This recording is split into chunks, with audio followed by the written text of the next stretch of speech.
सुवर्णपुर जिला डुंगरीपाली ब्लॉक चेरुपाली पंचायत स्तरीय जनसंपर्क पदयात्रा चेरुपाली ठाणे अनुष्ठित होती। मुख्य अतिथि भाव पूर्वतन मंत्री तथा वर्तमान सोनपुर विधायक निरंजन पुजारी सामिल होकर चेरुपाली स्कूल सामनानु पदयात्रा थी बाहरी करी बस स्टाण्ड देकरी गाँ सारा परिक्रमा करी जगन्नाथ मंदिर ठानके पहुंचीथिला।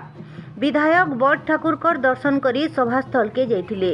इस सभा ने पूर्वतन जिला परिषद अध्यक्ष हिमांशु शेखर विश्वाल, ब्लॉक उपाध्यक्ष मकरध्वज साहू, दीक्षिरा सरपंच लव मेहेर, चेरुपाली सरपंच दिलीप शतपथी आर समिति सभ्या मिथिला साहू प्रमुख मंचासी रही।